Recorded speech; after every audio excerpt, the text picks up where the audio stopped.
Buenas tardes. Ahora sí damos comienzo.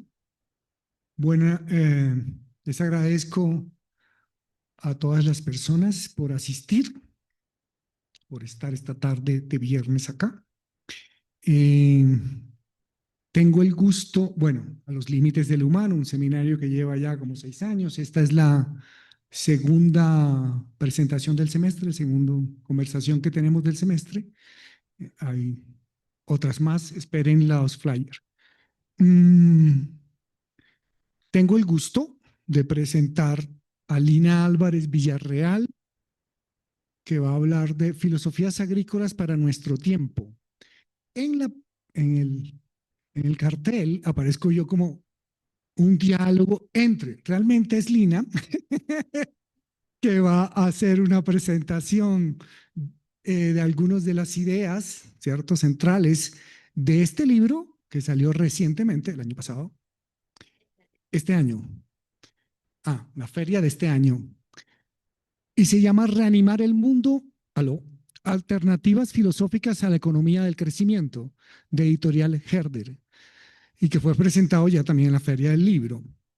Entonces, hoy lo que vamos a hacer es, Lina tiene la palabra, hablará de algunas ideas del libro, centrales del libro. Yo haré unas primeras preguntas o estableceré una conversación y después les doy la palabra a ustedes, como siempre hemos hecho. ¿Vale? Bien. Lina Álvarez Villarreal es de la casa. ¿Qué quiere decir de la casa? Se graduó aquí en el pregrado. Ya había estudiado Derecho, después estudió Filosofía y yo fui el director de la tesis o del trabajo de grado de pregrado. Era algo así como una lectura de colonial desde Agamben. Justa, sí, la guerra justa. Ponga, La guerra justa. Sobre la guerra justa. la guerra justa, una perspectiva agambeniana. Bueno, eh, es profesora asistente de teoría política del Departamento de Ciencias Políticas y Estudios Globales de la Universidad de los Andes en Bogotá, doctora en filosofía por la Universidad Católica de Lovaina. Sus actuales líneas de investigación son los fenómenos del sur, las economías alternativas y los pensamientos anticoloniales. Además, hace parte de la transicionada por el Valle del Cauca. No se explicará. Entonces, nada, le doy la palabra y después hablamos de esto. Gracias, gracias. Ahí. Pues primero que todo, muchas gracias a todas, todos por estar acá y venir en la tarde de un viernes. Me alegra mucho regresar acá a pues la que fue mi casa durante muchos años. Gracias a Héctor y a Gustavo por abrir este espacio y por invitarme para hablar del libro. Y hoy, bueno, es un día también muy especial porque estoy acá con mi hija que me acompañó a escribir las últimas partes de este libro, bueno, que en realidad era es resultado del doctorado. Y hoy también ella cumpleaños, entonces, bueno, estoy como muy contenta. Bueno, entonces voy a hablar un poquito de una partecita del libro y después pues vamos a hablar con Tao. Se nos ha hecho creer que la economía es un saber neutro regido por las por leyes universales provenientes de la esfera pretendidamente apolítica del mercado. Eso lo analizó Karl Polanyi y, por supuesto, Marx. Ya conocemos los efectos profundamente destructivos que tal idea ha producido en el tejido de la vida. Ha servido para darle cuerpo a lo que Rita Segato llama el proyecto histórico de las cosas, un proyecto que transforma el mundo vivo en un mundo cosa, la naturaleza cosa, el cuerpo cosa, las personas cosas. Ciertamente sería reduccionista explicar el estado de cosas actual, la crisis, las múltiples crisis por las que atravesamos, simplemente por el saber económico. Sin embargo, es innegable que el discurso económico ha jugado un rol central en la naturalización y en la expansión de este proyecto que es insostenible. Y que es insostenible queda claro más que nunca hoy con el genocidio en Gaza, el cual, según la relatora especial para la ONU, Francesca Albanese, no ha cesado porque hay una economía del genocidio, es decir, el capital colonial es su motor. Sin embargo, partir de un postulado según el cual la economía no es más que una tecnología de poder al servicio de los dominantes, sería altamente dogmático y sobre todo reduccionista frente a una realidad profundamente rica, contradictoria y llena de prácticas de resistencia. Es más, como lo han señalado las feministas australianas Gibson Graham y a partir de ellas Arturo Escobar, en gran parte el poder de reproducción de la economía capitalista colonial radica en la manera como se ha colonizado nuestra imaginación y nuestro deseo. En efecto, al presentar la economía capitalista como la única posible, las prácticas económicas divergentes son invisibilizadas, produciendo efectos altamente desfuturizantes porque se destruye la esperanza misma de construir en el presente y hacia el futuro otras formas de organizar la sociedad. Partiendo entonces de este campo problemático y aparentemente sin salida, decidí entonces hacerme la pregunta, ¿qué es la economía? Y abordarla desde una perspectiva genealógica, feminista y decolonial. Lo que encontré en mi investigación, bueno, lo que hice fue ir a los orígenes de lo que en la historia económica se reconoce como la escuela que funda la economía política moderna, que es la fisiocracia. Y para mi sorpresa, lo que encontré es que esta escuela de economía no era, como yo pensaba, el origen de todos los problemas coloniales y capitalistas actuales, sino que allí había otra forma de economía que resonaba con prácticas y saberes que encontramos en América Latina, aún vigentes en muchos pueblos. Eh, y que podríamos entonces pensar que estas alternativas también hacen parte de la historia moderna europea. En esta intervención quisiera enfocarme en 3 puntos. El primero es explicar brevemente la perspectiva que adopté para abordar el tema de mi interés, la perspectiva genealógica, bueno, la genealogía no lo voy a explicar, pero decolonial y feminista. El segundo es explicar el marco epistémico del que parto para indagar la historia de la economía política, a saber, lo que podríamos llamar, siguiendo Escobar, los pensamientos de la tierra y específicamente los feminismos del sur enraizado. Y el tercer punto es el significado de la economía en la fisiocracia, esta escuela que se dice es una escuela de economía, es una escuela francesa del siglo XVIII, y pues lo que yo quiero mostrar es que ahí hay otra manera de comprender la economía que no es la de la modernidad capitalista. Entonces, el primer punto, la perspectiva que yo tomo. ¿Por qué decolonial? Decolonial, como nos dice Rita Segato interpretando a Aníbal Quijano, no es una teoría, es una perspectiva que nos sirve para leer el mundo y la historia de la modernidad en su totalidad, desde América Latina, pero no solo para América Latina. Entonces, lo que me interesaba era mostrar y ver cómo se puede leer incluso la historia de Europa desde esa perspectiva. Esto en el libro se traduce en 2 puntos. Leer los enunciados de la fisiocracia desde marcos epistémicos que nos ofrecen los feminismos del sur, es decir, a partir de una perspectiva de lo que Fanon llamaría de los o las condenadas de la tierra.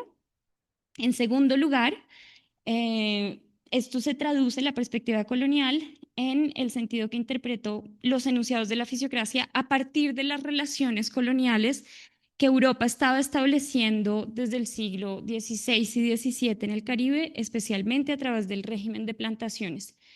Esta interpretación de cómo los fisiócratas se posicionan contra el régimen de plantaciones y contra el colonialismo, porque van a mostrar que el colonialismo afecta directamente a Europa, produce un desplazamiento del campesinado hacia las ciudades, en la creación de las manufacturas que están teniendo lugar allí. Entonces muestran que hay una relación entre plantaciones y el problema del despoblamiento del campo y el antagonismo entre ciudad y campo está relacionado con el antagonismo metrópolis-colonia. Entonces, eso me interesa, eso lo hago en la primera parte del libro, pero no me voy a detener en ese aspecto en esta intervención. Bueno, pero mi perspectiva también es feminista, no es solo de colonial, porque decidí interrogar lo que es la economía partiendo de la esfera de la reproducción de la vida. Esta esfera también es conocida como la esfera del ámbito doméstico, y entonces no parto de otros ámbitos posibles para leer la sociedad como el Estado o el mercado. Como lo explica Raquel Gutiérrez Aguilar, en nuestro continente el ámbito de lo doméstico o de la reproducción de la vida no se encuentra solo en el terreno de los hogares individualmente considerados, ahí está, pero no solamente, sino que también están entramados sociales que se conforman para proteger intereses comunes. Se encuentra entonces en los más variados espacios, como en organizaciones políticas indígenas, de pueblos negros, en asociaciones de campesinos o de comerciantes en las ferias urbanas, en grupos de huerteros urbanos, entre otros. Lo importante es esta perspectiva desde la reproducción de la vida. Sin embargo, este ámbito, como resultado de un largo proceso relacionado con el colonialismo moderno, el ámbito de la reproducción de la vida ha sido excluido de los marcos analíticos modernos, por lo que conocemos muy poco sobre él. De allí que, como dice Rita Segato, el trabajo de la teoría crítica feminista consista en un primer momento en rastrear las tecnologías de sociabilidad, no tecnologías de poder, sino tecnologías de sociabilidad, es decir, que sirven para crear vínculos, que se producen desde ese ámbito de la reproducción, las formas de lo político que allí se van entretejiendo, los tipos de economía que mediante prácticas cotidianas se han ido gestando más allá y contra la economía del crecimiento. Para en un segundo momento, entonces se trata de rastrear esas tecnologías, entenderlas, para en un segundo momento nombrar esas prácticas, haciéndolas visibles, dotarlas de un lenguaje de valor para hacerlas creíbles y deseables como alternativas reales y no utópicas frente al modelo liberal operante en nuestras sociedades. Entonces, esa es mi perspectiva feminista de Colonia. El tercer punto, el marco epistémico desde donde leo la fisiocracia. En mi libro me concentro en analizar pueblos que han mantenido prácticas de agricultura de subsistencia, o sea, no prácticas industriales para el mercado, prácticas que posibilitan el sostenimiento y la reproducción de nuestras sociedades. En este análisis empleé lo que Marx llama la fuerza de la abstracción. Esto quiere decir que cuando hago la presentación de esos pueblos y esas prácticas de agricultura, dejé de lado las relaciones e influencias de la economía capitalista que hacen parte también de estas sociedades, aunque para mí es claro que las cosas no se dan de manera pura, ¿no? Sin embargo, me centré, digamos, por una razón de querer visibilizar prácticas de diferencia económica. Lo que encontré es que estas prácticas de agricultura no parten como en la economía capitalista de lo que Marx llama la forma mercancía, sino que su forma, digamos, más pura, entre comillas, es la tierra. La noción de tierra para estas comunidades no se limita al simple suelo, sino que se refiere al cosmos en su totalidad y tiene tres funciones. En primer lugar, la tierra es vista como un recurso material necesario para la subsistencia. Esto es también compartido con el marxismo. En segundo lugar, la tierra tiene una dimensión normativa social. Hay allí lo que se llama una normatividad enraizada, es decir, que las normas sociales no surgen solo de la mente o de la racionalidad puramente humana, sino que es una racionalidad que está en relación con el cosmos y con los ciclos regenerativos de la Tierra. Y en tercer lugar, la Tierra es concebida como una parte esencial de la identidad de estos pueblos. En la construcción de esta perspectiva fue determinante para mí una estancia de investigación que realicé en la Alacus Reya Misak Universidad del pueblo Misak en el Cauca, en donde tomé un curso sobre economía propia. Allí, el taita Jesús María Aranda explicaba que para el pueblo indígena Misak, la semilla tiene un espíritu que hace posible la relación con la planta. Esta relación es del orden de la reciprocidad y del cuidado, ya que, cito al taita, tengo que cuidar la semilla, pues a cambio ella cuidará del individuo y de su comunidad. Fin de la cita. Encontramos aquí cuestiones ético-políticas, ya que la comunidad se interroga sobre sus deberes frente a la semilla y a la vez es esa semilla la que actúa como mediador del cosmos, pero ya la semilla es también un elemento donde interviene la agencia y el saber humano, ¿no? Porque pues las semillas son también, incluyen ahí todos los saberes tradicionales.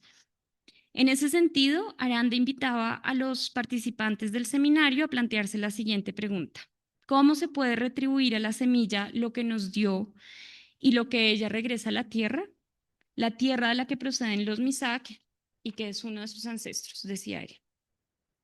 Cuestiones de orden económico surgieron igualmente, ya que el acto de retribuir implica el acto de administrar la semilla. Ahora bien, de lo que se trataba era de saber cuál era la finalidad de esta administración. Cito al Taita: vamos a administrarla para hacer negocio, como en la agricultura industrial, para el conocimiento abstracto, como en el conocimiento por el conocimiento, o vamos a administrarla para la vida. ¿Mm? Y acá hay una noción de administración, pero muy diferente entonces a la de la economía moderna. Finalmente, Aranda afirmó que si hay una forma de empezar un diálogo con Occidente, esto debería ser a partir de esa frase de Hipócrates, que la alimentación sea tu medicina. Entonces, cuando estoy en ese seminario y yo estaba investigando sobre la fisiocracia y quería ver que ahí estaba el origen del colonialismo y del problema agrícola que tenemos y ecológico, pues recordé inmediatamente que el padre de la fisiocracia, François Quesnay, era un médico que se inscribía en la tradición hipocrática. Y esto como que me alertó, porque yo cuando leía a los fisiócratas encontraba muchas inconsistencias cuando leía solo los textos propiamente económicos, y entonces fui a ver en su obra si aparecía en algún lugar la semilla y cómo era pensada la alimentación, y eso me llevó a leer los textos de ontología política y los textos de medicina de Quesnay, que son muy poco leídos por los comentadores y por los historiadores de la economía. Y eso me abrió toda una interpretación diferente de esta escuela de pensamiento y me lleva a afirmar que la fisiocracia es un camino diferente perdido en Europa, que se perdió. O sea, su sentido fue capturado rápidamente por los discípulos de Quesnay y de Mirabeau en favor del proyecto de acumulación de capital.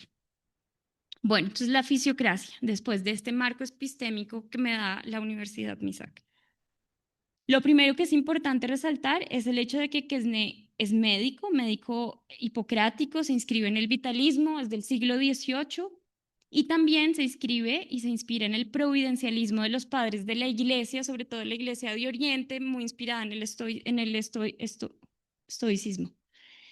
Y es de allí que toma el término oikonomía, o sea, no es economía, sino oikonomía, que es una noción teológica que hace referencia al orden que rige el cuerpo vivo y que implica la providencia entendida como el gobierno de Dios sobre el mundo.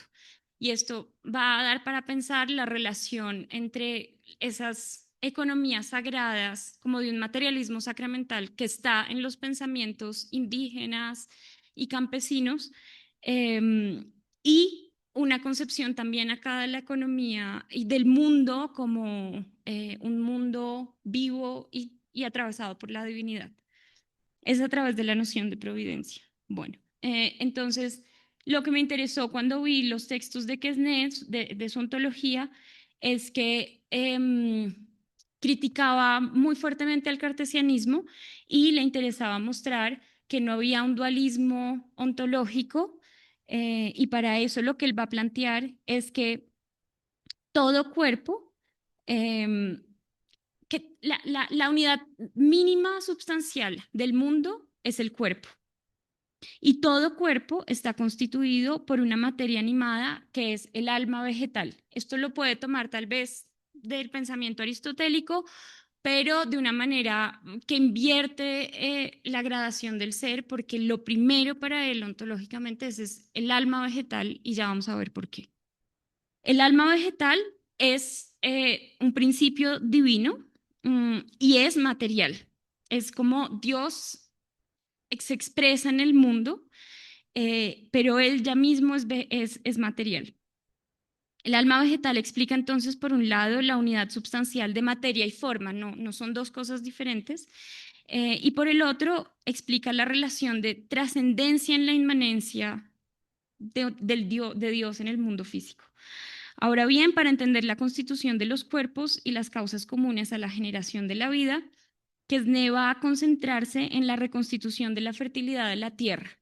Y entonces, lo que él va a pensar, el paradigma o el modelo que va a utilizar para pensar la ontología no son los autómatas, como en otros pensadores de la modernidad, no es la máquina, es la fertilidad de la tierra, los procesos regenerativos de la tierra y las semillas específicamente.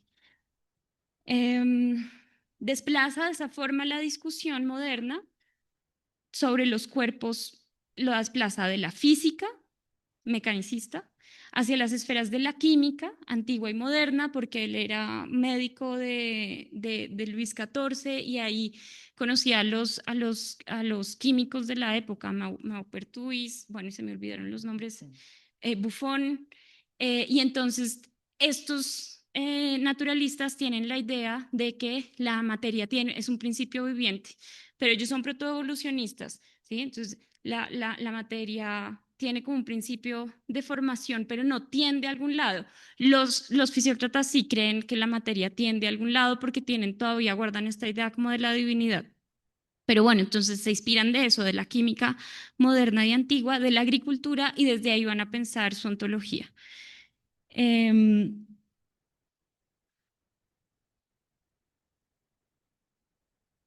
Quesnay se basa entonces en las semillas y en la reconstitución, en la fertilidad de la tierra, porque asume que hay una continuidad entre los seres vivientes.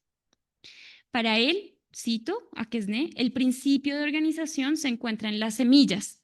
Las semillas no son hasta ahí, las semillas no son entidades autosuficientes o completamente desconectadas de otros cuerpos, sino que nacen de la substancia de los cuerpos que los portan. Es decir, siempre dependen de otros cuerpos. Y la alimentación es el mecanismo a través del cual el principio de organización les es transmitido. El acto de la alimentación es también lo que permite el proceso de reconstitución de las partes de los cuerpos. Y entonces este proceso para él va a empezar en el ámbito, en las plantas, pasa a los animales, incluyendo a los seres humanos, y entonces esta idea es como que invierte la gradación ontológica. El ser humano no es lo más alto en una jerarquía de los seres vivientes, sino que son las plantas. Y no es que haya jerarquía, es que hay interdependencia. Son las plantas, porque ellas son las que posibilitan, son las únicas que tienen la capacidad de producir alimento, de transformar los elementos que están en la tierra, de utilizar el calor del sol y el agua de la lluvia, y a través de la fermentación producir alimentos, que él llama sales tartarosas, necesarios para la reconstitución del cuerpo animal, humano y de todos los seres vivientes. La alimentación vincula entonces a todos los seres vivientes, incluyendo al animal que es el ser humano. Es ella la que posibilita el movimiento de la naturaleza en su totalidad, y su orden puede entenderse a partir de la constitución ontológica del mundo. El proceso de la alimentación comienza entonces en las plantas, porque son las únicas que pueden transformar los materiales. Y lo que va a encontrar Quesnay es que al ver esto, una de las características propias del orden de la naturaleza o de la oikonomía de la naturaleza es la abundancia. Y abundancia entonces va a ser uno de los principios de su economía política. Sin embargo, abundancia, y esto es diferente con los economistas políticos modernos, no significa generación ex nihilo o generación ilimitada, lo cual supondría la creencia, sí, en una generación que algo que se genera de la nada, ¿no? Como cree el capitalismo, que el dinero produce dinero. Bueno, no. O que la naturaleza da sus dones de manera gratuita. Bueno, eso ya se ha reformado por el problema ecológico, ya los economistas no piensan eso, pero durante mucho tiempo lo pensaron. Quesnay tiene una comprensión materialista de la generación según la cual una cosa no puede ser creada a partir de la nada. Al contrario, la regeneración de la naturaleza implica una reconstitución incesante de las cualidades materiales. Sí, estoy citando a Quesnay. La regeneración de la naturaleza implica reconstitución incesante de las cualidades materiales y de las fuerzas motoras necesarias para la vida de las plantas y de los animales. Las materias regresan a la naturaleza y son reconstruidas en compuestos apropiados y son renovadas con el delicado éter o el alma vegetal que ha sido disipado en las operaciones físicas y químicas de la vida. Fin de la cita. El trabajo humano puede contribuir a la regeneración de las plantas siempre y cuando lo haga articulándose a la lógica de la física. Y acá viene como la cuestión de la técnica y del trabajo humano. No, no es que diga técnica no, trabajo humano no, no, pero hay un orden, creen que hay un orden y que el ser humano sí debe seguir ese orden que ya está en la naturaleza. La planta nace de un primer, dice, la planta nace, bueno, también Quesnay ve que en este proceso de reconstitución de las plantas hay una forma de heterogeneidad. Se parte de un principio, que es el alma vegetal, pero se produce heterogeneidad, pluralidad. Y eso va a estar también en la forma de comprensión política de la economía. Dice Quesnay, la planta nace de un primer retoño que se forma en la semilla, de la cual nacen sucesivamente una multitud de retoños, los cuales producen ramas y las ramas producen otras tantas plantas formadas por tallos, hojas, flores. Fin de la cita. Todas estas partes nacen en efecto de un mismo principio, pero ellas, cito a Quesnay, tienen todas, sin embargo, una forma y una textura diferente. Fin de la cita. Y esto le va a permitir pensar, tiene unos análisis sobre lo que él llama el imperio inca y el imperio chino, y en contra del orientalismo de sus contemporáneos como Montesquieu, que estaban viendo a los chinos y a los americanos como salvajes. Lo que él va a decir es, no, hay unas formas de gobierno diferentes, pero esa diferencia no importa.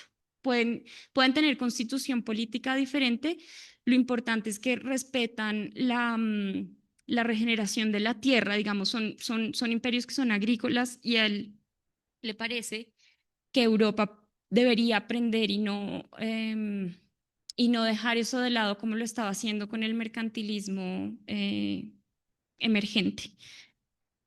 Bueno, entonces, en su ontología, el bienestar del ser humano no está desconectado de los procesos de la tierra, de la fisis, de la naturaleza, pues entiende que el bienestar del ser humano depende de la naturaleza. De manera recíproca, la fisis no puede ser disociada de la actividad humana, pues su regeneración depende del retorno de materiales necesarios para su reconstitución.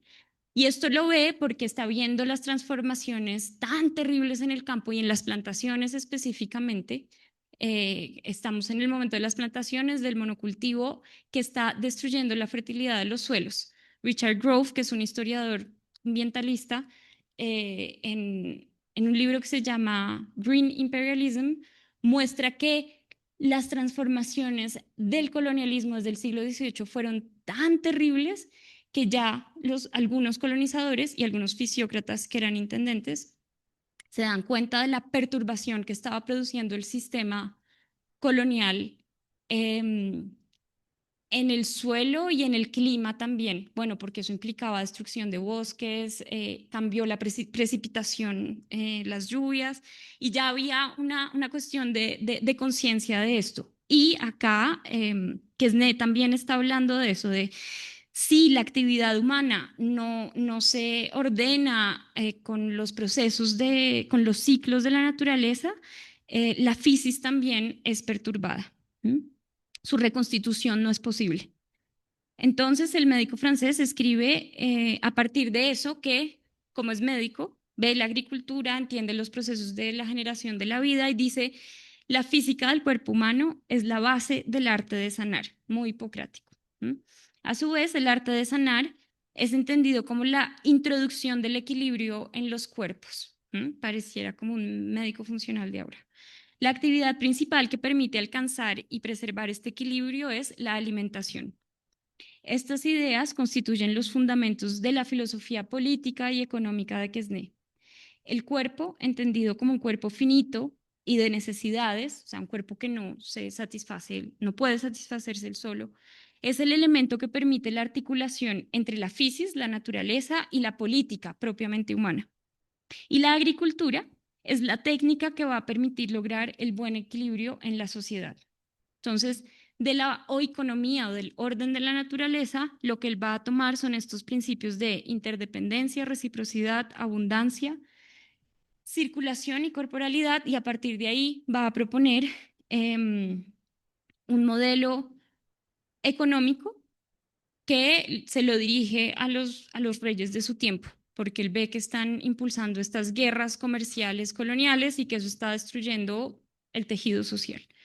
Entonces, para ofrecerle al gobierno un modelo alternativo que permita remediar la miseria, las hambrunas, es el momento en que el campesinado, hay muchas revueltas en Europa por las hambrunas, hay una discusión fuerte sobre los granos y el precio de los granos, que recuerda lo que está pasando ahorita también en Colombia, y el despoblamiento de los campos producidos por el mercantilismo, que SNE elabora junto con Víctor Riquetti Mirabeau una oikonomía política que, partiendo del orden regenerativo constatado en la fisis, hace de la agricultura el fundamento de la estructura social y que va a erigir la regeneración de los ciclos agrícolas y la satisfacción de las necesidades humanas en las principales obligaciones de los gobiernos. Entonces, muy diferente, por ejemplo, a Hobbes, que va a decir la obligación del gobernante es garantizar la vida nuda de los asociados. No, acá es el gobernante tiene una obligación de satisfacer las necesidades humanas de todas las clases de la sociedad. Y eso tiene digamos, el criterio de justicia que él propone es un criterio que yo llamo regenerativo, es que la regeneración, o sea, que los campos se regeneren, que la agricultura se regenere y que la satisfacción de las necesidades de toda la sociedad sean satisfechas. El primer principio de la filosofía económica, política de Quesnay y por la cual han pasado a la historia es que solo la tierra produce riquezas. Ya sabemos de dónde viene esto, de la constatación en el orden natural de que solo las plantas tienen esa capacidad de regenerar los materiales y convertirlo en sustancias nutricias. De allí que la sociedad debe articularse alrededor de la agricultura y ellos van a decir, la rama industrial y la comercial son muy importantes, pero deben estar supeditadas a la agricultura. Lo que está viendo es que en el mercantilismo se invierte el orden. La agricultura empieza a producir para la manufactura, ¿sí? Pensar en las plantaciones. Producimos mucha caña, monocultivo, no importa qué pasa con la fertilidad de la tierra, no importa qué pasa con el cuerpo humano, pero lo importante es producir azúcar para venderlo en una economía que en el momento era una economía de lujo. Entonces, él ve que ahí hay un desorden y dice, no, comercio, industria son importantes, pero deben supeditarse a los ciclos regenerativos de la tierra. Y va a decir que algo raro está sucediendo con el mercantilismo. Está surgiendo lo que es el capitalismo financiero. Prestar dinero con interés, algo que la iglesia hasta, no es que antes no existieran bancos o préstamos, pero la iglesia hasta el siglo XVII prohibía los intereses por dinero porque lo consideraban algo contra natura. Y acá eso se transforma. Las plantaciones ahí también son muy importantes en esa transformación y el surgimiento del capitalismo financiero. Y que Quesnay va a decir, creer que el dinero produce dinero es hacer abstracción total de que toda riqueza proviene de una fuente material, que es material divina en el caso que es de la tierra. Y el capitalismo financiero y el mercantilismo como sistema lo que está haciendo es robar, es hacer un triple robo, lo dicen así, a los trabajadores porque se les recorta el salario a lo mínimo para poder producir más, a los trabajadores, a los soberanos, porque los soberanos son los que financian las guerras, el comercio, la creación de las plantaciones. O sea, se le quita el impuesto, a través del impuesto lo que se hace es financiar empresas privadas, las compañías de Indias. Bueno, todo esto es muy relacionado con la realidad actual. se roba a los soberanos, al pueblo, a los trabajadores y se roba la tierra en última instancia con el capitalismo financiero. Así, entonces, su teoría lo que busca es como contrarrestar esto. Mirabeau, en un libro que se llama Teoría del Impuesto, no es muy, no llama mucho la atención el título y bueno, es sobre temas fiscales, da mucha pereza leerlo, pero es muy interesante y creo que muy pertinente hoy en día porque finalmente está basado en eso, en cómo construir sistemas fiscales que protejan la agricultura, que es la base del sostenimiento de la sociedad. De igual forma, la economía de la fisis les conduce a formular una teoría de la riqueza que es profundamente, creo yo, anticapitalista, en contra de la idea de que la riqueza es el oro y la plata, que era la idea que existía en el mercantilismo. Ellos van a decir que riqueza solo es aquella que cumple dos características. Es aquella que es susceptible de ser consumida para satisfacer una necesidad concreta y no una fantasía, que es lo que sucede con el capitalismo y el consumismo. Y en segundo lugar, eh, riqueza es aquella que es susceptible de ser regenerada por la fisis. Acá los fisiócratas no solo se distancian de las comprensiones liberales de la economía, como las de Locke, que afirman que la fuente de la riqueza es el trabajo, sino que también hay una diferencia con respecto a Marx. Para Marx, la riqueza proviene de la naturaleza y del trabajo humano. Son padre y madre, dice Marx. Pero para los fisiócratas no, para los fisiócratas que están influenciados por comprensiones cristianas antiguas de la agricultura, la actividad humana no es creadora, solo la tierra, entidad divina, este alma vegetal, solo la tierra crea y el ser humano utiliza las fuerzas íntimas y secretas de la naturaleza. O sea, el trabajo humano es como causa segunda y no primera, y entonces no es fuente de la riqueza. Eh, Bueno, además, esta economía política no excluye la dimensión espiritual, pero tampoco la difiere a un plano trascendente. Muy cerca de nuestra teología de la liberación, afirman que a través del trabajo agrícola, el ser humano alaba a Dios, pues cumple con la obligación de origen divino que consiste en garantizar su subsistencia. O sea, es cumplir con un mandato divino, conservar el cuerpo, y para conservar el cuerpo hay que satisfacer las necesidades como la alimentación, el buen vestido, en abundancia, pero no el lujo. Por su parte, Dios cuida del humano mediante la generosidad de la tierra, pues la naturaleza brinda en abundancia los elementos necesarios para la satisfacción de las necesidades humanas, eh, de todas las necesidades humanas, y no solo unas clases. O sea, no es la idea de que hay pocos recursos y que hay una competencia por alcanzar esos recursos como en la economía moderna. Bueno, esto quiere decir que política y economía deben articularse al orden de la fisis, siguiendo los preceptos del orden o de la economía natural. La sociedad debe entonces organizarse en torno al principio de la reciprocidad, garantizando la interdependencia constatada en el mundo vegetal. Regeneración, reciprocidad e interdependencia aparecen entonces como elementos que deben ser justificados y realizados en la política. Y estos principios son los que hacen parte de una concepción feminista también de colonial. Bueno, y ya con esto concluyo. En su discurso sobre el colonialismo, M.S. Segg plantea los pilares de una futura investigación anticolonial.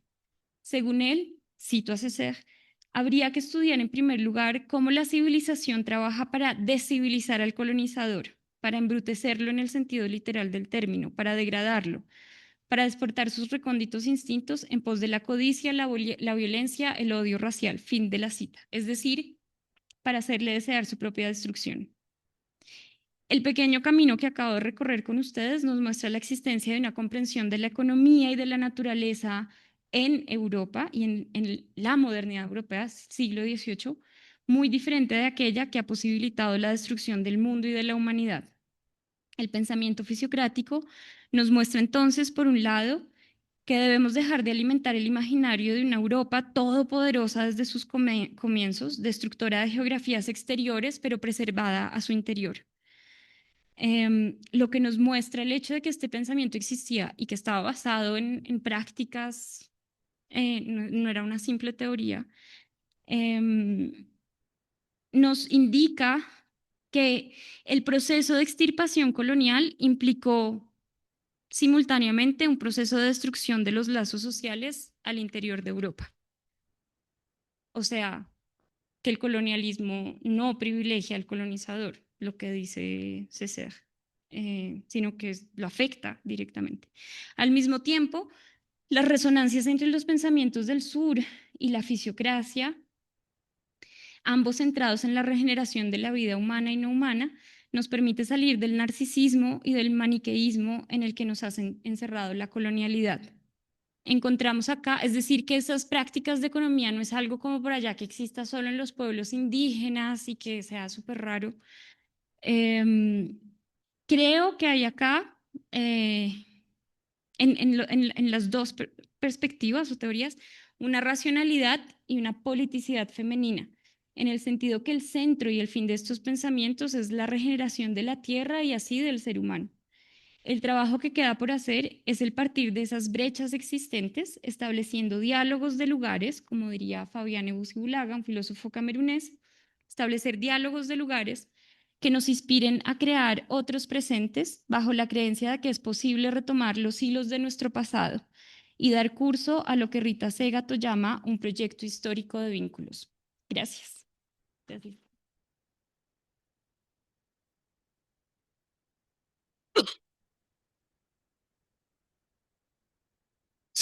Espero ser breve para poder darle a ustedes la palabra, porque me imagino que tienen preguntas, intervenciones, en fin. Eh, bueno, yo quiero felicitar la aparición, lanzamiento de este libro, la aparición de este libro y el trabajo de Lina.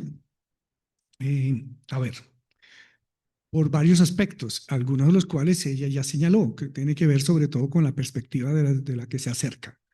Me refiero a una genealogía del discurso de los discursos de la economía política, me refiero a la perspectiva decolonial, feminista, desde la que se propone la lectura y que se lleva a cabo en el texto, repensando el núcleo del texto, la escuela fisiocrática como economía, pero, y es lo que quiero yo ahora subrayar, sobre todo las bases ontológicas de la fisiocracia. ¿Ok? Listo. Entonces, digamos que felicito la salida del libro, en fin, una cosa que me gustó mucho del texto es que pudo escapar, a ver si lo digo así, tú lo dices, usa tus palabras, pudiste escapar del maniqueísmo decolonial. ¿Qué llama Lina el maniqueísmo decolonial? Que el colonizador es el verdugo y todos nosotros, bueno, nosotros, todos los colonizados fuimos víctimas del colonizador blanco, extractor.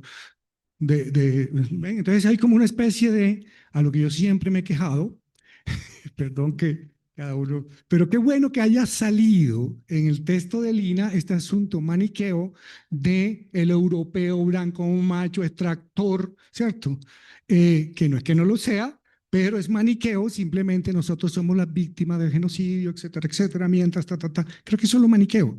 En ese maniqueísmo, ese maniqueísmo, la modernidad se ha pensado siempre desde una visión monolítica.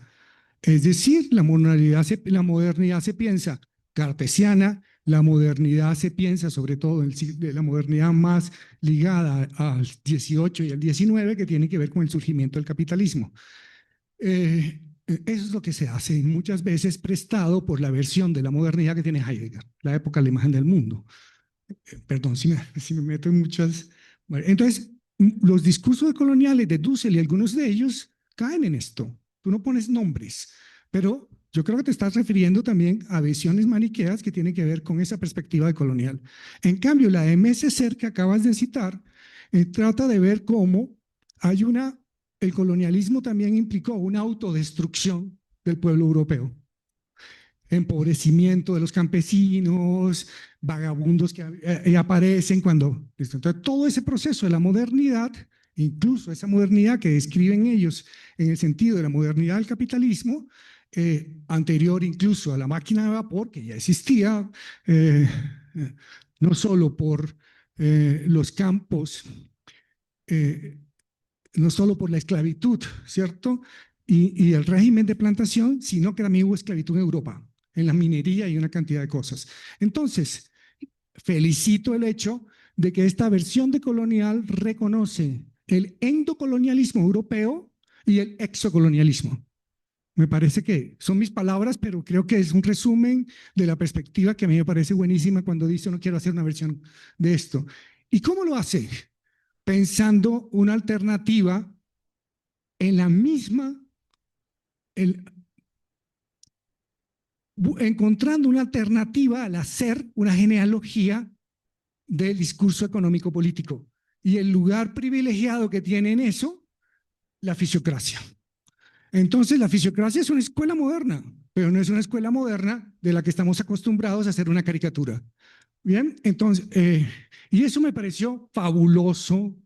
No quería pasar las páginas así como decir, wow, ¿qué es esto?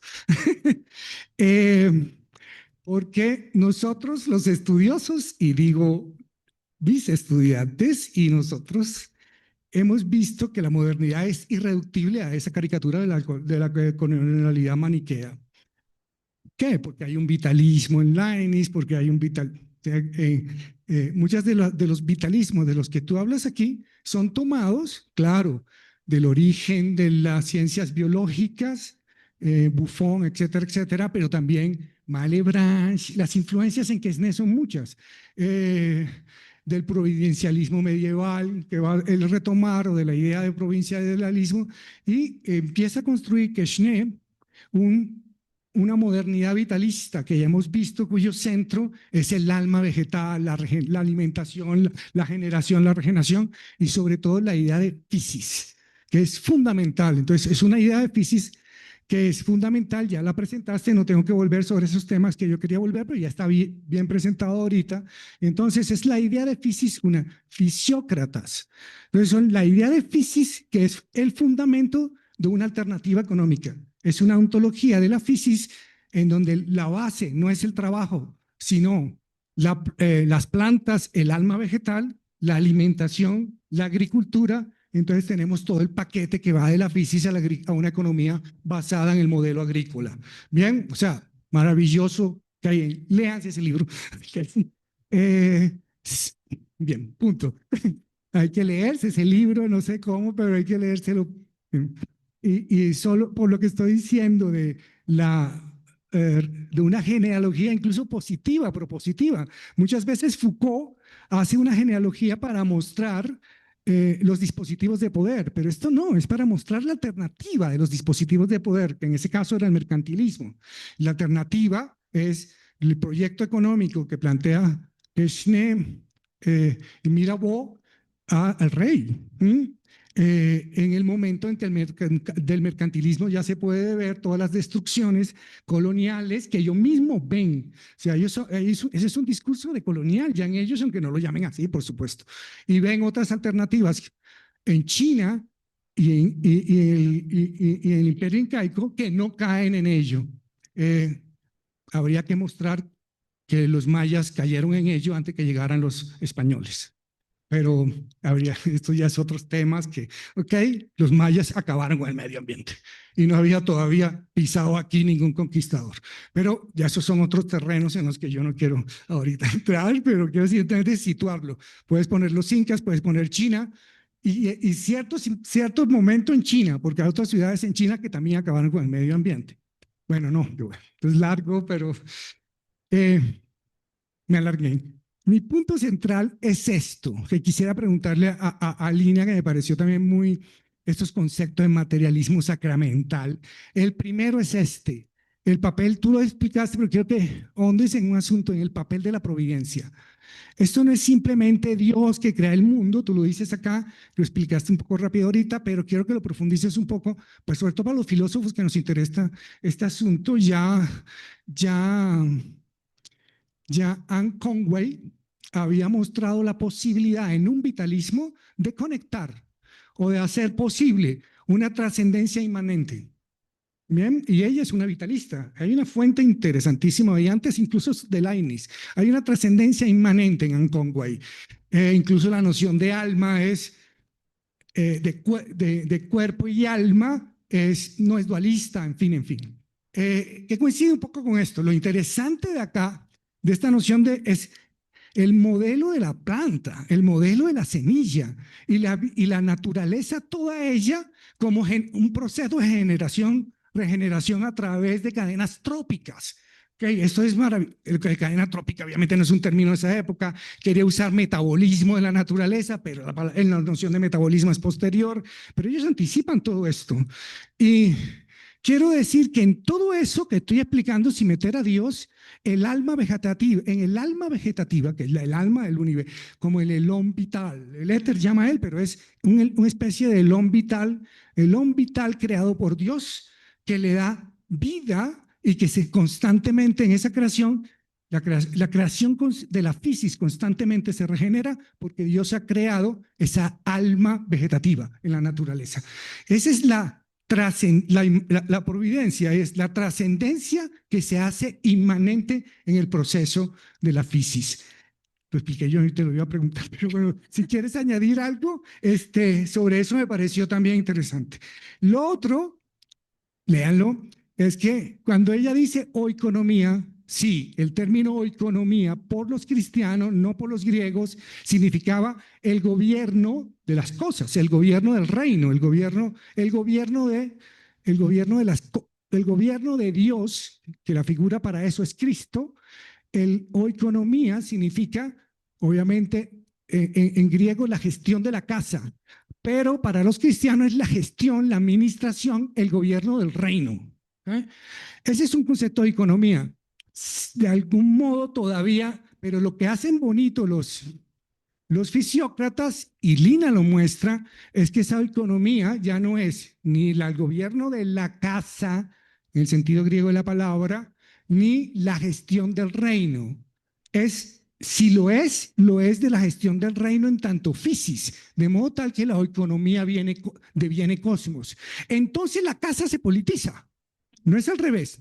¿Okay? No es que la política se oeconomice, como es la crítica de Gamben, sino que la oeconomía se politiza. Entonces lo que hay en la casa, que es el lugar de la producción y reproducción de la vida, se hace político. ¿Sí? Entonces ven el movimiento de Lina es este. La casa se hace cosmos, el cosmos es la casa, pero como en la casa hay generación y regeneración de la vida, entonces el cosmos deviene físico como generación y regeneración de la vida, que es la base de una economía alternativa, no de una economía del recurso, del mercado, del lujo, etcétera, etcétera. No, nada, ya. Creo que este fue mi comentario. No sé si lo de Rita Segatis más, creo que se lo dejo a ustedes. Gracias, Tavo. No, buenísimo. Yo, pues creo que explicas súper bien varios puntos que yo no alcancé a tocar en detalle. Solo voy a agregar de pronto tres cosas. Sobre la providencia, sí, es un camino alternativo, no es el de Spinoza, aunque Spinoza es otra modernidad, no es Leibniz. Leibniz también es otra modernidad, pero yo creo que ellos toman otra salida. Esa noción de providencia que tú le explicaste muy bien busca pensar cómo la divinidad, o sea, cómo todo el mundo, toda la materia, el mundo en el que vivimos, todo el cosmos es divino. O sea, no hay como un trazo, no hay algo que sea malo en sí mismo en el mundo. Y de ahí la importancia del alma vegetal que anima y que atraviesa todos los cuerpos. Y entonces la explicación de la maldad, de lo malo, de las hambrunas, va a ser explicada por un mal uso de la libertad, específicamente de los gobiernos, de los soberanos. Y eso es lo que, digamos, es también la politización del uso de la idea de providencia. No es la idea de un principio divino que estableció, digamos, como un orden y ya después no interviene, que pues yo no soy experta, pero está en Leibniz. No es la idea tampoco que está en Newton de un Dios que interviene en todo momento, todo el tiempo decidiendo todo en el mundo. Es la idea de que Dios es inmanente al mundo y que en ese sentido eh, no hay una justificación de la hambruna, de los males que aquejan a la humanidad ontológica, sino que es política. Eso es lo que me parece muy potente del pensamiento pues de Quesnay, de cómo utiliza la providencia, y eso lo toma de autores cristianos del cristianismo de Oriente Antiguo, hay un padre de la iglesia, me encanta, que dice, si tienes dudas, pregunta a las semillas, a la tierra, al agua, al aire. Es como esa idea de que ahí está la respuesta, y es la libertad humana la que a veces, bueno, eso puede tener otros problemas que después podemos hablar. Eh, em, sobre la economía, pues sí, Agamben hace lo que tú dices, y Agamben igual dice, los fisiócratas están en el origen de esa, ¿cómo fue que dijiste? O economización de la política. Y yo creo que Agamben tiene razón, pero no, pero los discípulos de Quesnay, o sea, en Quesnay mismo y en Mirabeau hay otra comprensión de la providencia, y hay, pues tú lo explicaste muy bien, entonces no me centro esa idea de que el oikos es el cosmos, la tierra, la fisis, y que ahí hay una lógica eh, de la que se puede inspirar la política. Eso también es lo que Rita Segato va a llamar el proceso de domesticar la política, es llevar las lógicas de la regeneración, cuidado, vínculos, interdependencia a la política. No es politizarla lo doméstico, sino, o sea, no traer la lógica de lo público hacia adentro, sino de esas prácticas regenerativas llevarlas a la política. De acuerdo.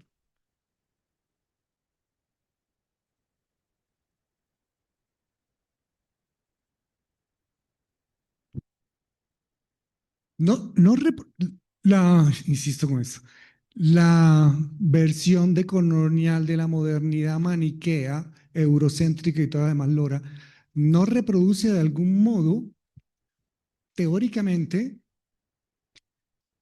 lo que hicieron los discípulos de Quesnay con Quesnay respecto de las otras modernidades, donde la modernidad solo queda como monolítica, explotadora, etcétera, etcétera.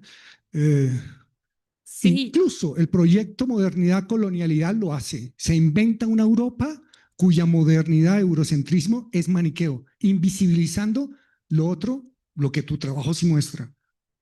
bueno, yo digo que mi perspectiva es decolonial y me baso, y para mí son grandes maestros los pensadores del proyecto moderno decolonial. Es decir, Dussel creo que abre una puerta, Miñolo en los trabajos, sobre todo en las cartografías, ya el otro Miñolo me parece que se vuelve maniqueo.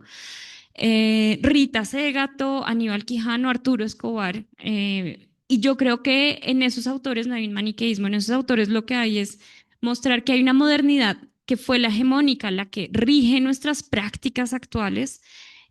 Bueno, y Santiago Castro Gómez también, por supuesto, que se volvió muy crítico, pero en estos autores eh, no está la idea, cuando uno lee los textos, de que toda la modernidad es problemática, es decir, hay alternativas. Arturo Escobar utiliza muchos autores europeos para pensar las ontologías relacionales, no tiene problema con eso, pero el problema es que esas modernidades no tuvieron, o sea, no tuvieron curso. Eh, y lo que me interesa del pensamiento decolonial es eso, la idea de perspectiva, que es, o por lo menos la lectura que hace Segato de Quijano me parece muy potente. Perspectiva para leer la historia eh, con unos con unos elementos específicos epistemológicos, leer desde abajo, desde lo que la historia construyó como los pueblos inferiorizados, sí, encontrar un régimen ontológico, pero efectivamente lo que me interesaba mostrar era en el centro de la modernidad de Europa, cómo hay esa crítica. Y yo creo que no todos los decoloniales, o sea, sus derivas, como tú dices, o incluso ellos mismos, los grandes autores, se convirtieron en maniqueos y entonces reproducen la colonialidad. Frantz Fanon dice, el centro, digamos, la estructura de la colonialidad es el maniqueísmo y el narcisismo. Entonces, Europa que no habla con el resto del mundo o que cree que no tiene que hablar con el resto del mundo. Y bueno, si nos encerramos también en Latinoamérica que no tiene que hablar con el resto, que no tiene que hablar con Europa, reproducimos exactamente el mismo esquema. Si un autor de colonial o cualquier título que tenga reproduce eso, reproduce la colonialidad. Y eso es lo que hay que, pues, eso es lo que hay que combatir. Tanto siente Lina eso que en algún momento se pone la objeción. Me van a decir que yo hago una perspectiva de colonial desde la fisiocracia que es europea. Me van a decir eurocéntrica. Entonces tú dices, no, entonces tienen que repensar qué significa de colonialidad en ese sentido, como ya lo ha mostrado bien. Gracias.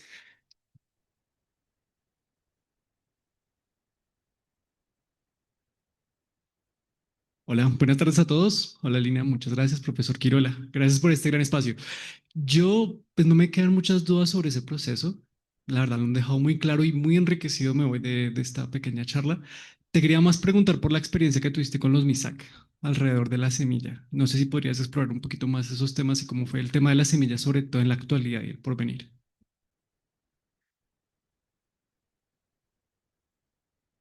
¿Hay algo en específico que te haya como, bueno, yo estaba en el trabajo de mi doctorado y Arturo Escobar, fui a hacer una estancia de investigación con Arturo Escobar y él me sugirió, pues, ve a alguno de estos, algún proceso, él trabaja mucho en el Cauca, como para abrir, ver como esas otras ontologías, otras prácticas o proyectos históricos.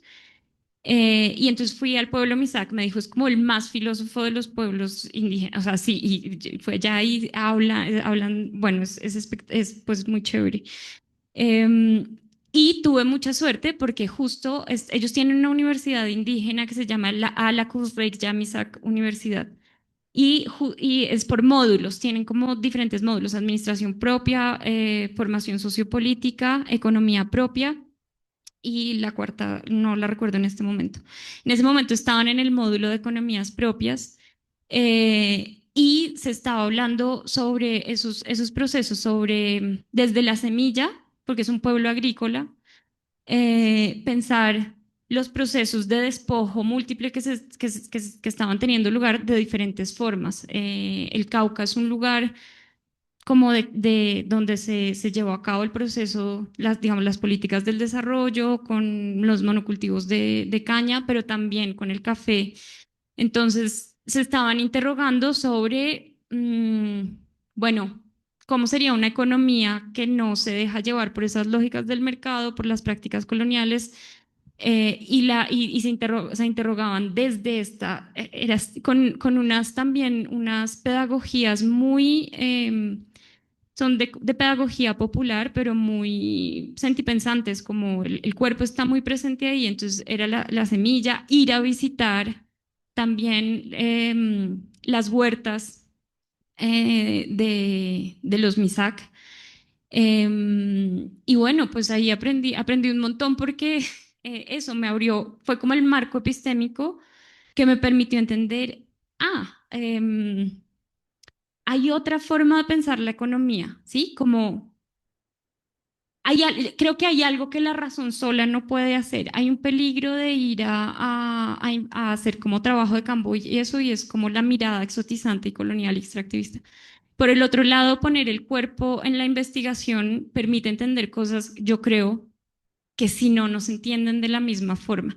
Y esa universidad es muy interesante porque es intercultural y está abierta a personas mestizo blancas. Entonces, sí, como que me abrió otra perspectiva y cambió toda mi lectura de la fisiocracia. Bueno, después ellos tienen como, son pueblos del agua y de la tierra y esos expresan muchas prácticas culturales, sí,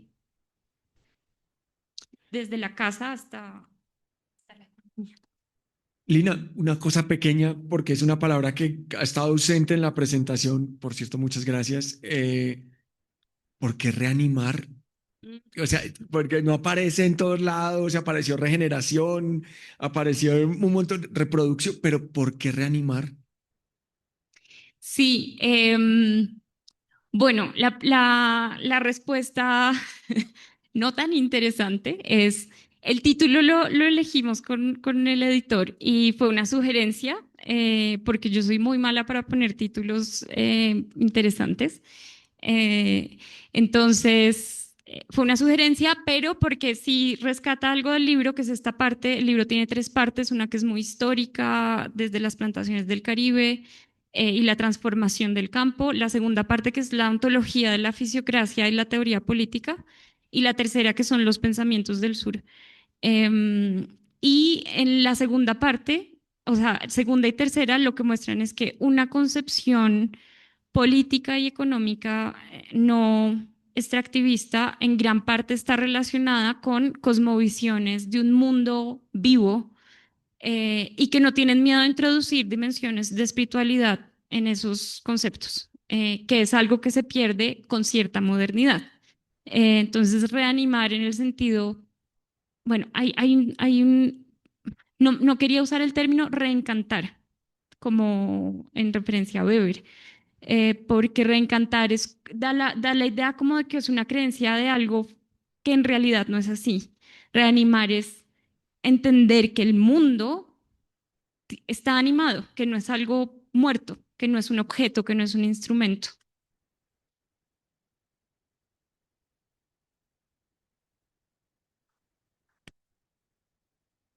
Hola Lina, gracias. No tengo en realidad una pregunta muy concreta, pero pues en primer lugar quería decirte que no había visto el título de tu libro, sí el título de no sé, como diálogo que estamos teniendo. Y esto me motivó a venir precisamente, digamos, como desde una geografía rural, agrícola. Me parecía bellísimo, o sea, la idea de pensar la filosofía, digamos, como en un vínculo con la agricultura. Mientras te estaba escuchando, pensaba, Gustavo alguna vez decía que cuando uno estaba estudiando un tema concreto, no sabía si es que uno empezaba a buscar justificaciones y de repente encontraba como relaciones en todo, o que en verdad sí se empezaban a revelar cosas. En este momento estoy leyendo un libro de Elian Brum, La Amazonía. Me lo regaló una maravillosa vecina. Y en este texto, esta pensadora, ella se va a vivir al Amazonas y está planteando la idea de unos, no recuerdo los nombres, son como dos antropólogos, de la Amazonía como un lugar no virgen. O sea, como, no sé si esta palabra exista, pero desvirginizar la idea de que, o sea, es sin la intervención del ser humano que un entorno, digamos, como de otro tipo de naturalezas, pueda prevalecer y, digamos, como tener cierto tipo de, no sé, como plasticidad cognitiva. Y ella, digamos, como en oposición a eso, plantea con base en los estudios de, digamos, como estos investigadores, que la selva ha estado habitada, o sea, desde hace muchísimos, muchísimos años, y que es gracias a precisamente esa intervención y esa relación, digamos, con poblaciones humanas que ha logrado, digamos, sí, tener como, yo no digo diálogo, pero cuando digo diálogo me refiero es a tener una relación viviente, vital entre lo humano y lo no humano dentro del entorno. En un momento de tu intervención decías que no es que se le esté quitando un lugar o una relevancia a la, digamos, como producción, no sé si industrial, pero me refiero es como en una escala pues más grande, porque digamos como cuando hay agricultura pequeña, yo creo que alcanza en términos locales, pero cuando pensamos de pronto en el transporte y en la comunicación de esa agricultura hacia ciudades y lugares donde de pronto es más complejo realizar este tipo de producción. Eh, bueno, digamos como en relación a eso decías como no lo estoy ignorando, pero, o sea, voy a poner el foco en esto. ¿De qué manera, o sea, pensando ahora sí eso, el término, el tema de la naturaleza desde un sentido no virgen y la relevancia, digamos, como de una producción a una escala un poco mayor, o sea, ¿cómo se podría pensar esa intervención humana? No sé si soy clara en medio de todo esto que hablo, que me voy como por las ramas. Claro. Pero sí. Sí, no, es súper importante. Bueno, los fisiócratas tienen unos textos que es y Mirabeau. Mirabeau tiene un librito que se llama Filosofía Rural. Sí, es lindo. Y ellos tienen una distinción entre el pequeño y el gran cultivo. Y se les ha interpretado como, eso se ha interpretado como, y ellos son defensores del, lo que ellos llaman el gran cultivo.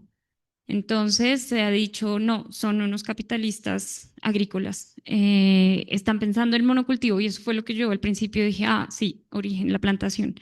Pero no, cuando fui a leer, el gran cultivo es aquel que no depende de la industria para la producción, que está basado, entonces ellos están pensando en técnicas de rotación, en prácticas que uno podría decir como de reciclaje, y ahí uno de los modelos que es importante para ellos, pues porque bueno, está la Edad Media que es agrícola, pero lo que a ellos les llama mucho la atención es la producción que hay en el imperio chino y que había en el imperio inca, donde, digamos, son grandes extensiones de, de cultivos, pero no bajo el modelo del monocultivo como en las plantaciones del Caribe. Y son pensadores, además, no son anti-Estado. Eh, Tampoco son pensadores defensores de los bienes comunes, no. Y eso, bueno, también tiene unos problemas. Pero entonces yo creo que acá hay bueno, dos cosas. La primera es, en general, pensar la naturaleza como algo independiente del ser humano, como en ciertas versiones conservacionistas de la ecología, es ya resultado de una comprensión dualista propia de la modernidad. Es decir, creer que la naturaleza hay que preservarla sin tocarla, es una comprensión dualista y es muy problemática. Pensadores como la fisiocracia, pero sobre todo pensadores actuales, o sea, los saberes actuales de prácticas económicas en muchos lugares de Latinoamérica nos muestran que la actividad humana hace parte de la naturaleza. La técnica no está en contra de la naturaleza, pero debe integrarse, debe haber, yo no sé si llamarlo orden, pero pues sí, hay la racionalidad primera que es la tierra, lo que en los pueblos indígenas de los Andes llaman la Pachamama, si quieres, y dentro de esa racionalidad está la razón humana. Mm, y entonces la técnica pues puede inspirarse y articularse con la agricultura es una técnica, y también puede articularse o puede desviarse, como en la agricultura industrial. Bueno, que Marx hizo el análisis del impacto tan grande de ciertos usos químicos, agroquímicos, bueno. Entonces, creo que sí es posible pensar a una mayor escala, pero el problema es el monocultivo en la actualidad y el gobierno, o sea, y el hecho que también ya lo analizan los fisiócratas y está muy claro para las comunidades latinoamericanas agrícolas, el problema es que la agricultura se ha puesto a trabajar al servicio de las necesidades de la industria o del capital financiero. Ese es el problema. Entonces hay que invertir el orden. Sí, no el tamaño. Hola, hola Lina, muchas gracias por tu presentación, chéverísimo. Te voy a un poco a plantear algo a ver qué dices. La economía como disciplina, o bueno, la economía, uno podría decir la economía es la economía capitalista, pero tú dices hay una economía que es la de los fisiócratas que no es capitalista y bueno, es posible mantener el término de economía, pero la economía capitalista, eh, uno puede decir está basada en una antropología, incluso en el mismo Marx, es antropología. La economía de los fisiócratas está basada en una ontología, es decir, el trabajo, la racionalidad humana, en fin, todo lo que acabas de decir, emerge de la racionalidad o hace parte de la racionalidad de la tierra y demás. Entonces, ahí hay una ontología, la economía capitalista es una antropología. Y en ese sentido, por ejemplo, un poco estas perspectivas que abogan por por la pluralidad de mundos o por las ontologías relacionales, eh, uno podría decir, bueno, van por ese lado, pueden cuajar con los fisiócratas, ¿sí? Es decir, no entender el asunto de la organización de la vida o la organización social basada en una antropología, sino en una ontología. Sin embargo, pues la tradición marxista tiene pues, toda una crítica y toda una propuesta basada es en una antropología del trabajo. Y en esa medida, pues, decir, lograr conciliar las dos como que se vuelve un poco jodido. Sin embargo, una cosa que tú decías ahorita es que el ejemplo de los fisiócratas son los imperios, ¿sí? Y eso ya no cuadra con lo que las ontologías relacionales y estas perspectivas un tanto, no sé, coloniales, quizá tú me digas, no van por ese lado. Porque sí, el imperio inca es maravilloso, pero es el imperio inca. Sí, no es la comunidad, no sé quién, Isaac, no, es el imperio inca. Bueno, un poco te dejo eso. Gracias. Bueno, dos cosas. Yo creo que en todos hay una antropología, en los fisiócratas también, no, pues no me detuve, pero cada uno tiene una concepción del ser humano y del lugar del ser humano sí, en un sistema más amplio. No son antropocentristas, no son antropocéntricos, no, que sí pasa en la economía moderna capital y en la economía del crecimiento en general. Em, eso por un lado. Se diferencia de concepciones incluso de una cierta, bueno, lo que pasa es que ya hemos visto que en Marx la idea del metabolismo, de la ruptura metabólica, nos impide decir que es puramente antropocéntrico, pero en ciertas concepciones del marxismo histórico, la economía del crecimiento se mantiene, o sea, y ahí se cruza con el capitalismo, ¿no? Y la fisiocracia, al pensar en ciclos regenerativos, pues es alternativa a las dos.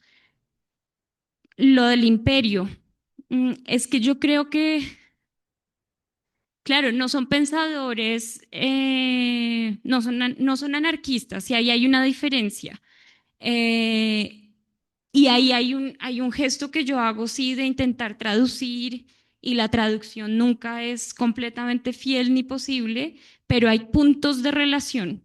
Esto es lo que Ebusi y Bulaga llama diálogos topológicos, diálogos de lugares. No vamos a encontrar exactamente lo mismo, pero puntos de articulación que nos permita crear relación entre historias que han sido desconectadas por el hecho colonial.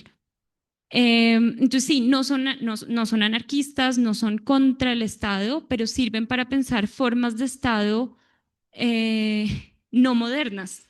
¿Podemos pensar eso? Yo creo que ahorita es urgente para pensar las transiciones. Y es un problema que se está planteando al interior de los movimientos y las luchas sociales. O sea, cómo participar en el Estado. ¿Es posible, dice Rita Segato, un Estado materno? ¿Cómo sería?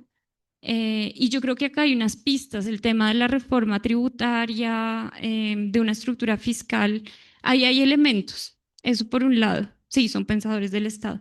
Y lo del imperio, pues sí, son imperios, pero es que lo que sucede con la colonización moderna es una destrucción muy impresionante, por la cosificación del ser humano, por la esclavitud, por la destrucción de la naturaleza.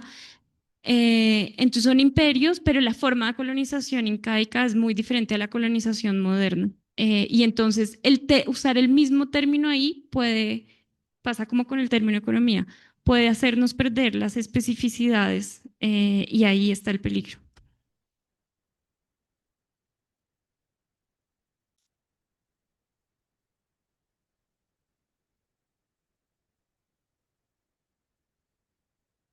Muchas gracias, Lina, por tu presentación. Ya sabía que tenía que leer tu libro, pero ahora ya no puedo esperar más. Tengo que leerlo ya. Está súper interesante todo lo que has presentado. Quería de pronto aprovechar la ocasión para que nos dijeras un poco más sobre cómo organizas tu estructuras el posicionamiento feminista específicamente, y ya estabas como tomando ese camino. Siento en tu última respuesta, cuando te remitías a Segato y la posibilidad de ver el Estado como un Estado materno. También, sí, ¿cómo lo has pensado tú?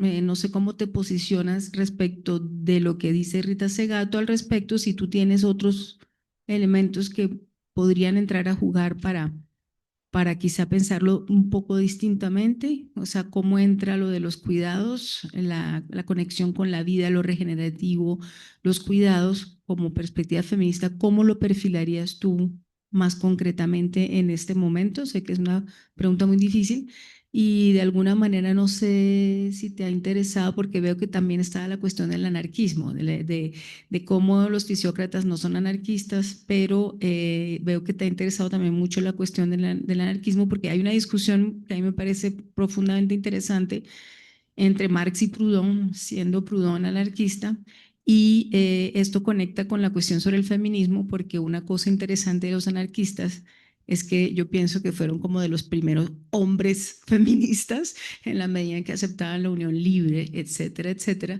Y bueno, hay unas autoras muy interesantes por el lado del feminismo anarquista, ¿no? Como Françoise Daubon, etcétera, ligados al pensamiento de la ecología. Entonces, por ahí sí también tienes intereses al respecto. Gracias. No, pues son muchas preguntas. No sé si podría responderlas adecuadamente, pero bueno, mi perspectiva es plenamente segatiana, yo diría. O sea, a mí Rita Segato me dio y me sigue dando muchas pistas para pensar. Y también fue una persona que me autorizó también a pensar, así como Gustavo, es decir, que me dio posibilidad de pensar, porque yo hablé con otras personas cuando estaba haciendo mi investigación y me decían, no, pero los fisiócratas son europeos. Bueno, el problema del colonialismo, la perspectiva colonial. Bueno, no, pero ella autoriza a pensar. Me gusta la idea que ella dice de el feminismo no es una perspectiva solo para las mujeres, es desde la historia de las mujeres, pero es una propuesta para la humanidad. Y eso lo articulo con lo que dice también Raquel Gutiérrez Aguilar, de que la política en femenino no es solo la hecha por mujeres, aunque históricamente por la división sexual del trabajo ha sido asignada a las mujeres. Pero entonces la perspectiva femenina es desde la que pone en el centro la regeneración de la vida. Y eso no ocurre solo en el caso de las mujeres, de hecho muchas mujeres no tienen esa perspectiva. Ocurre en muchos ámbitos, como dice Segato, las instituciones también tienen género. Entonces, el ámbito de la agricultura campesina de subsistencia ha sido un ámbito feminizado porque es el que está a cargo del cuidado y del sostenimiento de la vida humana, pero no se le reconoce el valor. Entonces, ese es un punto de análisis desde lo femenino, me parece una esfera de lo femenino. Eh, em, sobre la relación con el Estado, yo creo que la historia, y ahí también estoy de acuerdo, la perspectiva no es tanto anarquista como comunal, muy basada en las luchas y las organizaciones políticas latinoamericanas. Eh, pues sí, hay que poner las cartas también y no hay que abandonar la lucha en el Estado, pero el problema es que a veces los movimientos abandonan las luchas enraizadas en los territorios para tomar el poder. Y yo creo, con Rita Segato, que lo que puede generar un verdadero cambio es pensar una política que no busca ocupar el poder para desde ahí cambiar las cosas, sino lo que hay es que ir cambiando relaciones en muchos sentidos, en todas las esferas, que no sean desde la toma del poder. Y eso, pues sí, suena muy abstracto y es problemático, pero yo creo que hay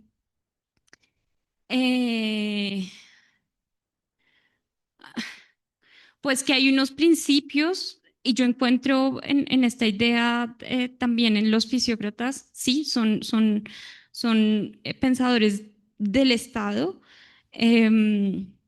pero van deshaciendo una forma de poder, dominación sobre la naturaleza y dominación sobre el cuerpo de los trabajadores. Y entonces ahí van habiendo como unas transformaciones que son muy importantes.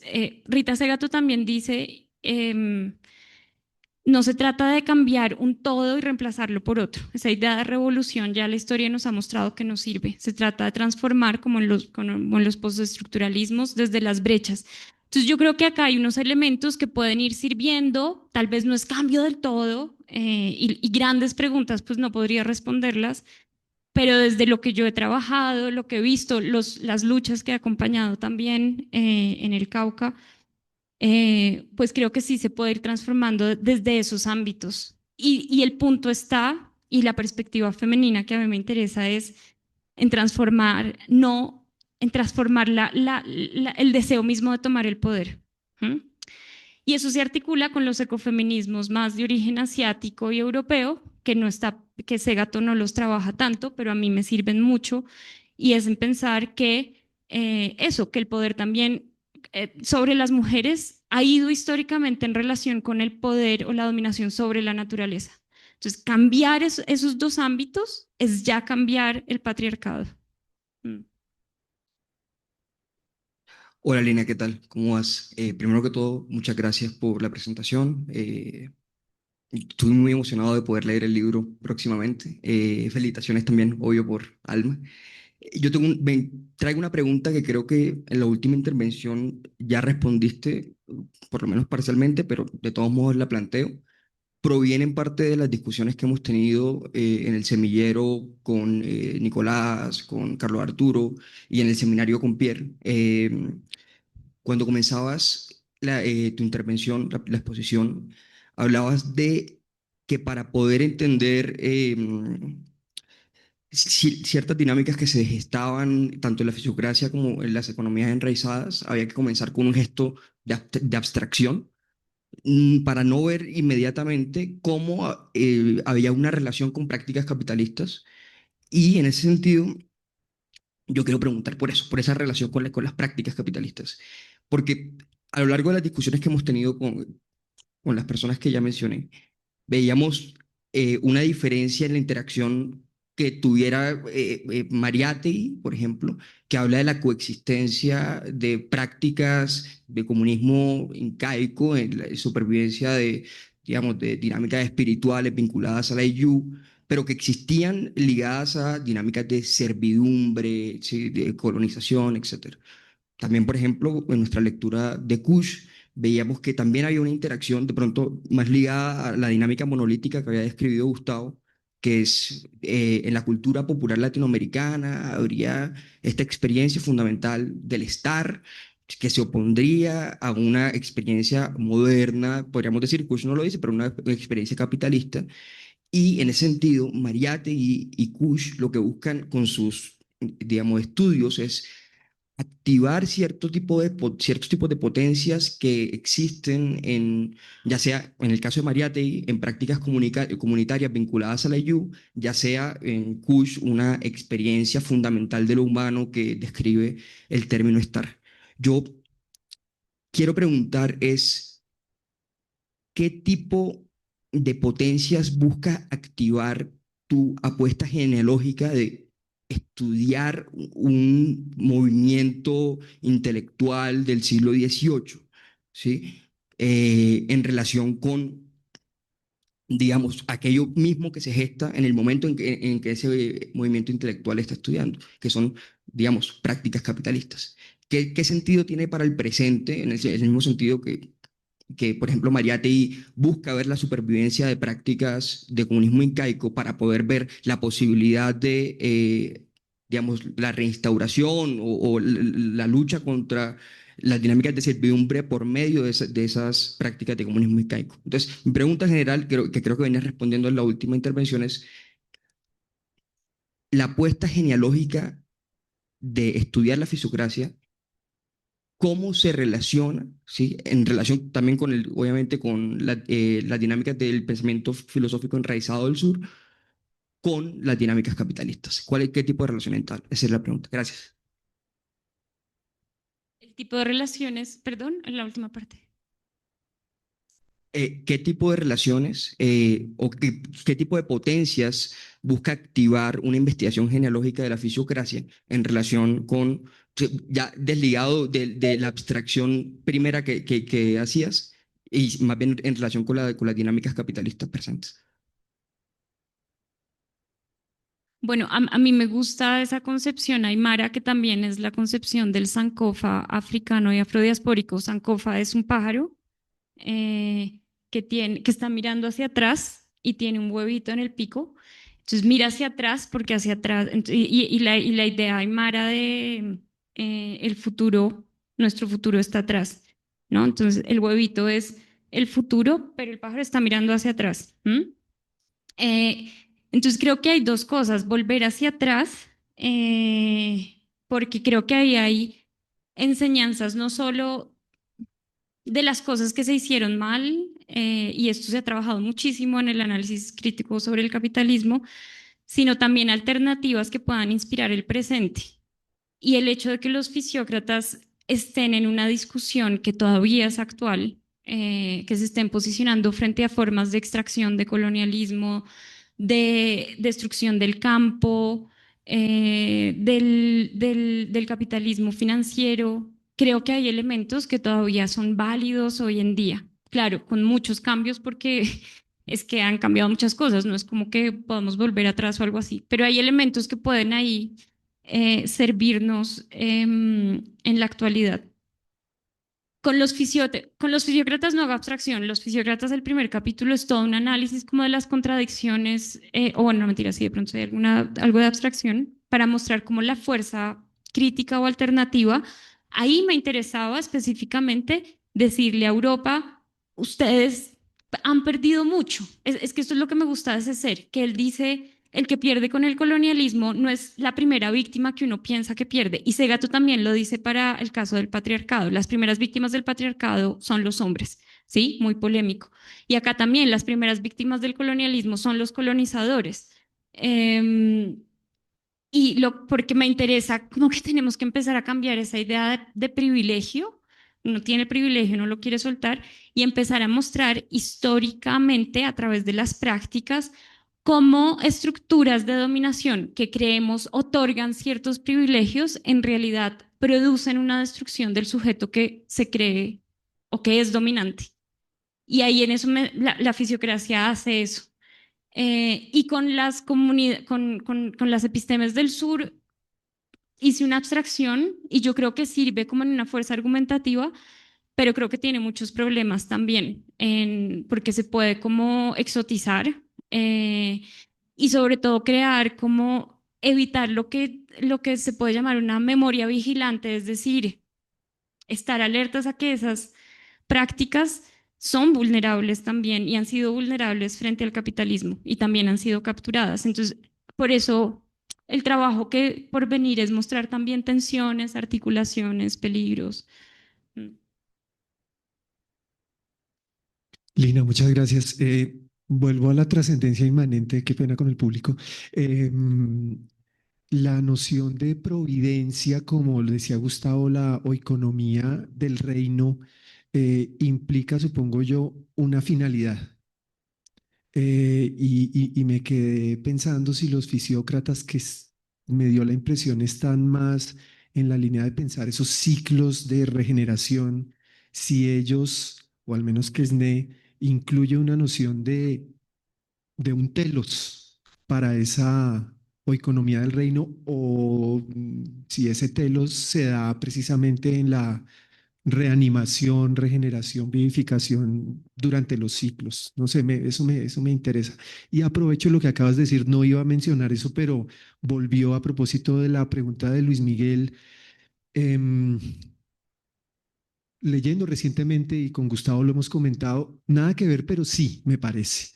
El libro de Alberto Toscano sobre los fascismos tardíos y su capítulo 2 en el que establece una genealogía interna del fascismo americano a partir de la exclusión de las poblaciones negras, etcétera, vuelve esta idea de que fascismo o fascismo tardío no solo implica segregación y si lo llevo al límite, matanza, sino también suicidio, que el fascismo no solo es asesino, sino que también es suicida en último término.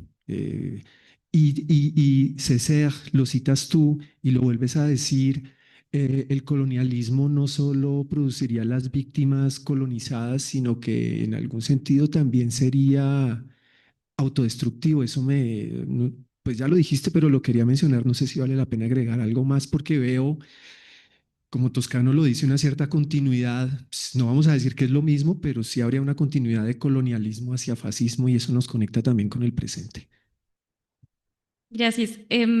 Bueno, pues por la última pregunta, se dice esto de el colonialismo destruye sobre todo al colonizador a propósito del nazismo emergente. Escribe el discurso sobre el colonialismo en los 50 y ahí, justo después de esa frase, dice, Europa no se había dado cuenta de del horror que había gestado hasta que llegó el nazismo al interior, pero eso ya estaba pasando afuera. Entonces, la noción de colonialidad, y por eso a mí me gusta tanto, y yo creo que a pesar de los problemas que pueda tener las derivas de coloniales, no hay que echar en saco roto los aportes. Hay unos aportes muy críticos, esa idea de colonialidad, la idea de que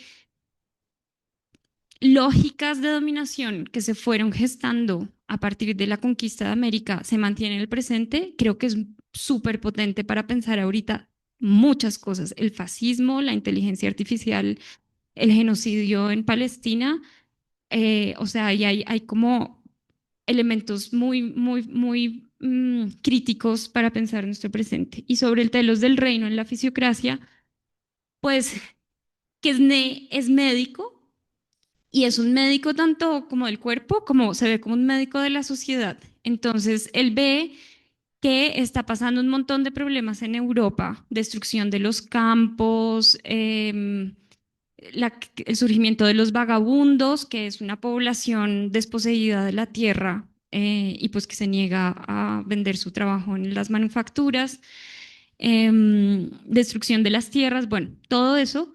Y entonces lo que él propone es esta o economía política como algo a donde debería tender el reino para transformar, es como un remedio. Y entonces el telos no es ir como no sé a dónde, pero es transformar las causas de los males políticos. Ellos dicen volviendo al orden natural. Eso podría interpretarse de una manera terriblemente problemática, pero ya vemos que el orden natural es el orden de la regeneración de la tierra.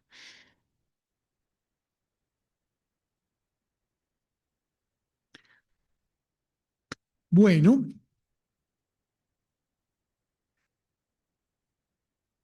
¿alguna otra pregunta? Dejamos ahí. ¿Puedo pedir un favor? Sí. Podemos cantarle el Happy Birthday a mi hija. Se llama Alma. Alma. Está feliz.